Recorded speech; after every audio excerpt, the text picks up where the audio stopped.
Phenomenal African Women UK. Ready to be inspired, celebrated, and empowered? Hey, it's the Afrodia Empower podcast, where we share our real and relatable experiences as young Black women connected to the African diaspora. Invite some friends and join the conversation with your hosts, Shernorva, Emmanuella, and Blessings. Welcome back to a new podcast. So today our topic is going to be on narratives and stereotypes, in particular microaggressions and all of that jazz. So today I'm joined by Emmanuella and Shernorva. So say hi, girls. Say hi. Hi, guys. Hey. So Shernorva. Okay, so our quote of the day, you know, guys, that we're doing this a new thing.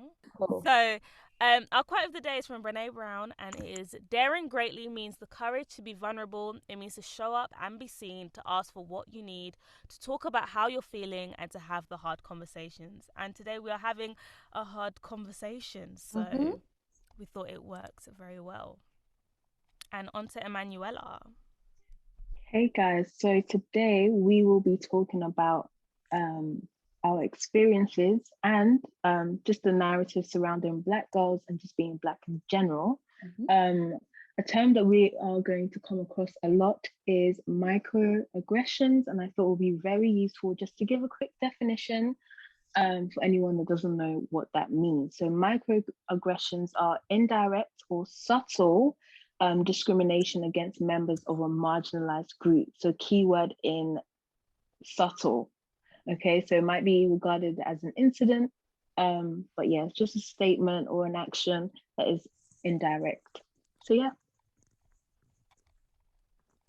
Lovely. So let's probably go into our first stereotype, and we are calling this the Black academic.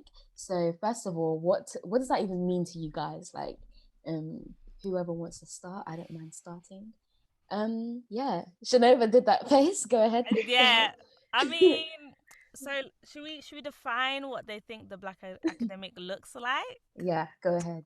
Okay, so this person is crusty. They are crusty, ashy, crusty. Where's the Vaseline? Where's the cream? Lord, I cannot. Their hair is just all over the place because all they're doing is studying. All you do is study. Honestly. Yeah.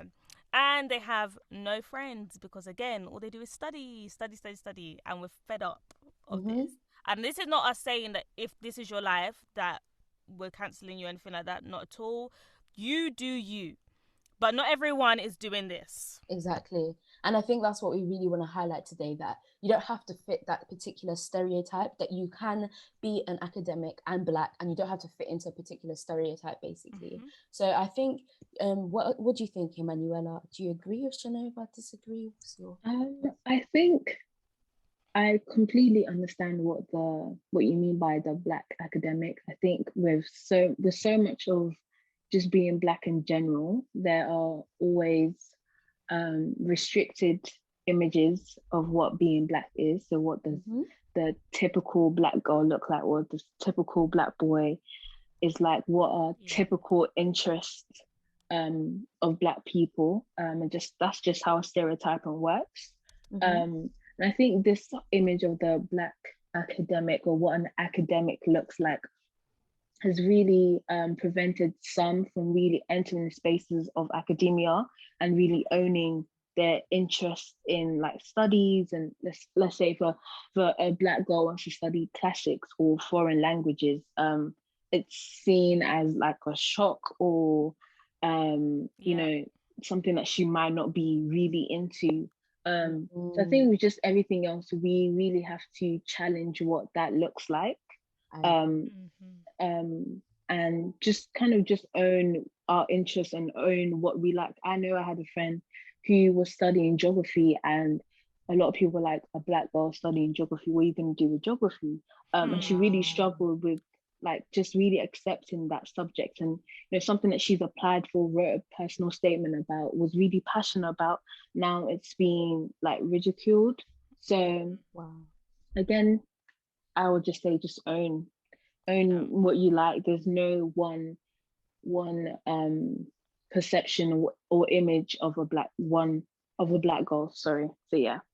I And agree. I think Go as ahead. well, what Emmanuel is saying, that's, I guess, a whole other conversation of, as a black person, what are you meant to go and study and what you're meant to do. I think we touched on this before in another podcast, but it does add to the stereotypes when you feel like there are four paths that you can go down to with in your whole life, Mm-hmm. and if you choose another one, particularly maybe more of a creative path, then you're seen as, what are you doing? This will not pay the Literally. bills.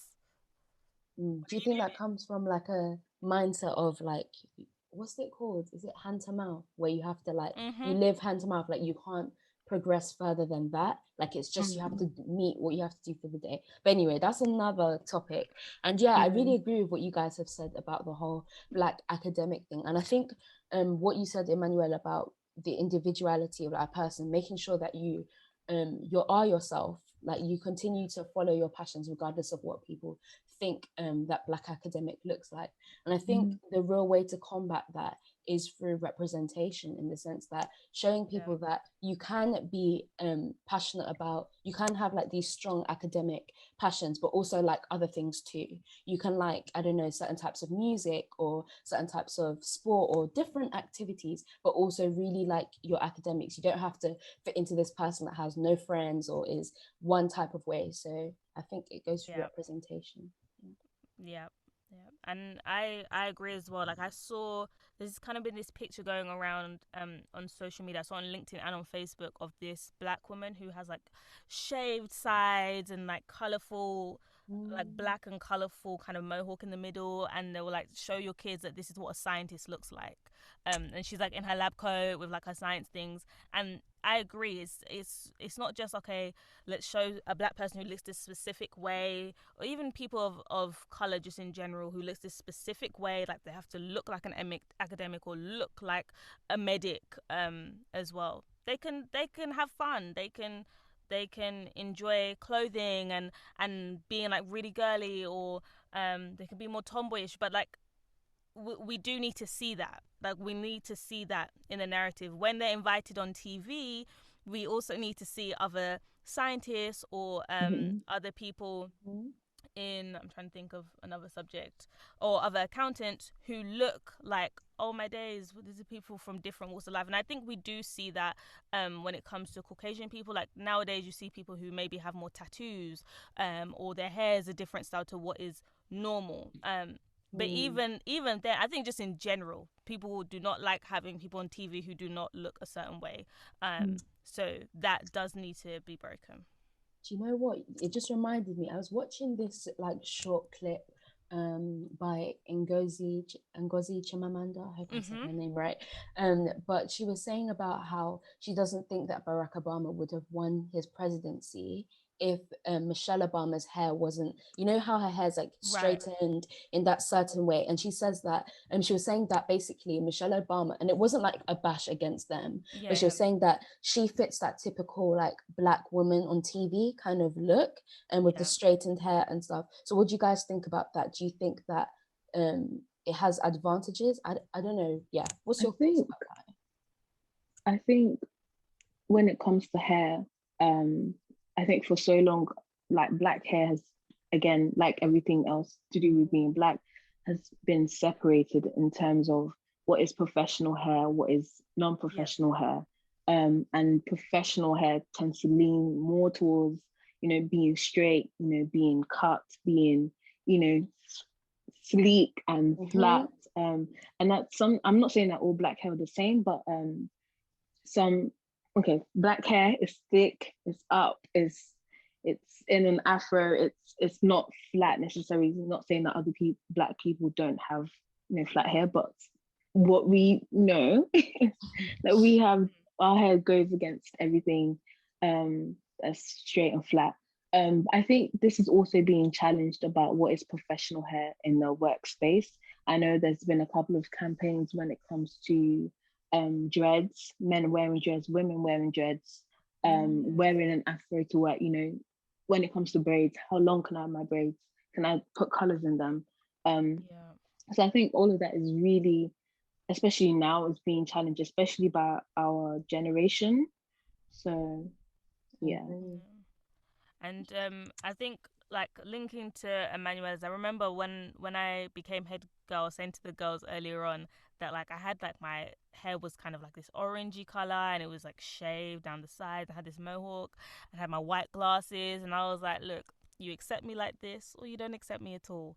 And I think, like, kind of leading into another side as well, the narrative of the fierce, the strong black woman. You have to emotionally be, like, ready to take on everything, and if you do then say something, oh my gosh, We are how are you? tired. Yeah, how are you doing this? Why are you speaking to us like this? Oh, it's so aggressive. She came across to me so aggressive, and I'm fed up with that too. So what do you guys Literally. think?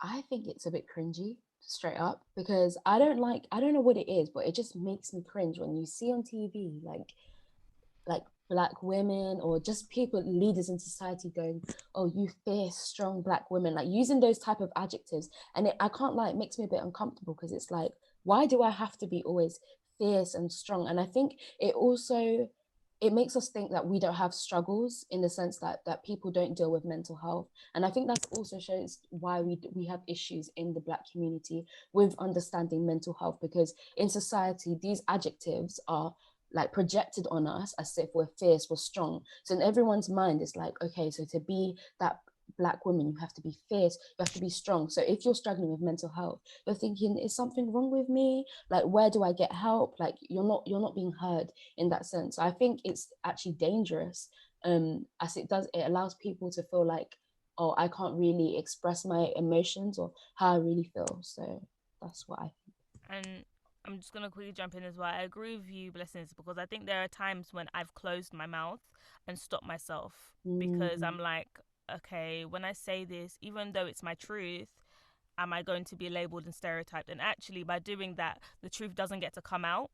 And how I'm actually feeling, and how other people who look like me are also feeling in this situation, doesn't get to be vocalized to those who are in power. No, I agree. I completely agree about this strong black woman who, takes it all and it's doing it all, and it's just, yeah, it's exhausting sometimes. I mean, it's encouraging when people use words like that, for me, I think. But at the same time, I think they should have fluidity in the term. Like, you can't just say, you can be strong and still admit that you're going through stuff. You can be strong and have good days. So I think, yeah, the term doesn't need to be as rigid. Yeah. And I think as well, when it comes to, like, these terms and stuff, all of these things are microaggressions. But I was even thinking of people saying, oh, you're pretty for a black girl, or you're beautiful. It's actually 2021 and you're still saying that. If you can see their faces, wow. Oh my days. Like, oh, for a dark-skinned girl, you are... And I'm like, what does that mean? Why do we need to qualify? Oh, you're really pretty. Like, compared to light-skinned girls, you're on the same... What? Whoa. People, the thing is, though, I hear these things, I'm like, I'm glad that's never been said to me, but I'm like, to think that people actually think that's okay. Also, what do you guys think of when people say, because I got going to my school, people used to always say, oh, you're so sassy, but they never use those terms that, like, when another white person was behaving in the same way. Or for example, if I'm being confident, I'm being sassy. For example, if someone does something like touches my hair and I don't like it, I'm like, please don't touch my hair. They're like, oh, look at you, very sassy today. I'm like, really? Yeah. And it's literally a type of microaggression. Yeah. And I didn't know at the time. And I think even with the words like sassy or bossy or aggressive, it can be, I don't know what the word is I'm looking for, but I'll just explain it. Like, if you are the opposite of that, if you're naturally quiet, or you are naturally, let's say, just a bit timid, what's wrong with you? You're not sassy. You're not speaking up. You're not bossy. I'm expecting you to be, or they will just compare you. They'll be like, oh yeah, you're not like the other black girls that I know. You're really shy. You're really quiet. And even with the term, are you actually black? Even with the term aggressive, I do not like that word, only because I feel like people have really, especially just like with me and my friends, people really misuse that word in terms of aggression. Okay, maybe sometimes we overstepped. Okay, I have to admit, but you can be passionately explaining something, and that's a bit aggressive. Put like, lower your tone. And it's just passion. And you have to understand, if you are in a home where everyone is naturally loud, or your friendship group is naturally loud, you kind of do adopt those mannerisms, and it's not. I'm not being aggressive. It's just how we speak and how we express ourselves. So yeah. And some things are definitely cultural, and that has to be explained to people. Actually, no, culturally, this is what we do in this Caribbean culture and this African culture. When we're speaking loud, we're just talking to the person on the other side, but we're just having fun with it. Because you're quiet, it's okay, but be quiet on your side. Let me be louder on my side. But I think there's so many, even, sorry to butt in again, but there's so many differences between British culture and African culture, like the large differences, and I didn't like understand them. Obviously, when you grow up, you start to pick culture and things up, but there's just complete different just cultural practices and just beliefs and just our day-to-day. Yeah. Yeah. 100% agree. 100%. Another microaggression that comes up a lot is this idea of your black card. I think there was a show about this on BET at one point, black card revoked or something. I think I watched one and I was like, fam, they would have already taken away mine. So another thing that comes up a lot is the type of music that you listen to. Are you listening to drill? Are you listening to Afrobeats? And do you know the latest one? Yeah. And to be fair, I would love to say loads of others, but I don't know them. So I was gonna say bashment, but that's all. Let me say them all. House, garage, whatever they're called. House, garage, basement, say them all. You said I don't house, know. garage, basement. I'm so good.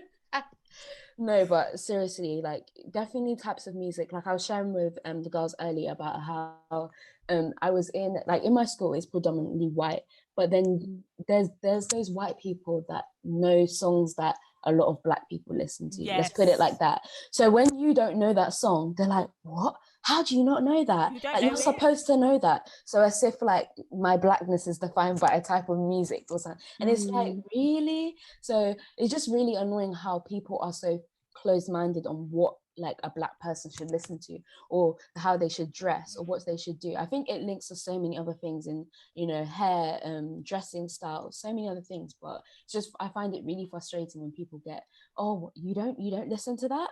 Like, how? Like, really? And I find as well, like when you just do one set of thing and you only stick to that one thing, you actually become very close-minded to what is going on in the world, to other people's cultures. You don't want to take things in. You don't want to hear other things. Like you're the issue. I'm sorry, you are the problem. I wish you could see these girls said no, but you are, because it's almost like going to another person's country and then being offended that they don't speak English when you're in their country.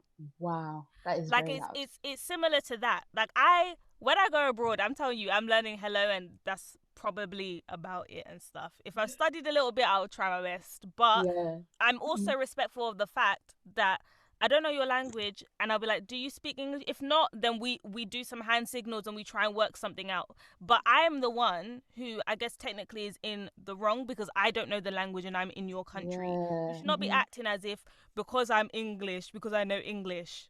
And it's the same way. And they will work so hard to know ours, to know like the UK. That's the thing as well. Especially like, I don't know if Emmanuella had this, because you said you grew up in Ghana for a bit. But I know in Sierra Leone, like my cousins, they're not allowed to speak the language Creole there in at all. You're not allowed to speak it. It's seen as like vernacular, or like you're not allowed to speak, or you get like, I remember labeled with a badge saying that you speak like the language instead of English. It's like, really? Yeah, that happened to me when I was younger. When I was studying in Ghana. So we used to have like these like people. They'll be in the crowds, like people that they've selected. And if you were caught speaking Chi, I think we were like in year 2 or year 1, I don't remember. They were like, you're speaking Chi.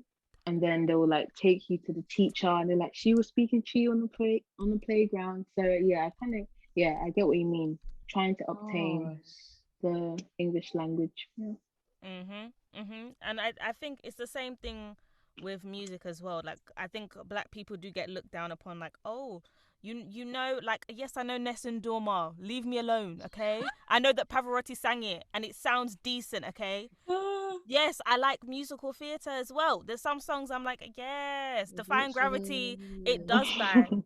like let's no, because but I think about it and I get fed up, because from this you get the whole, oh, you're a coconut, oh, you're an Oreo. Like, it's not nice and it's not fair. And actually, if we want to, I know people are saying, oh, you know, be yourself and stuff, but you have to understand to a certain extent how the game works and who are the people who in the positions of power as well. So you can't just go in only knowing who you are and what your own culture does. You have to also know how to interact with other people from other cultures as well before you step into those rooms, because you have to understand, okay, you prefer this, and this is not me saying dampen who you are, don't be yourself. This is not what I'm saying. But you have to understand, okay, this person is from an Indian background, and there's some certain things that with being black, growing up in Afro-Caribbean household, there's certain things that are similar. It's not until I was talking to a few of my friends. One of them is like Indian. Yeah, one of them is Indian, and she was like, as we're talking, we realize there's certain things that are so similar. The whole, you know, you take bowls to the party because you know there's gonna be loads of food to take home. Like, there's certain things that I was like, girl, and we were vibing and stuff. But you cannot go to some people's party and take a bowl. It's disrespectful. So you have to be aware of these things. No, you know what I mean? No, I know. You know, it just gives me you're so gonna much get one flashbacks. plate of food. There's not gonna be multiple. There's no.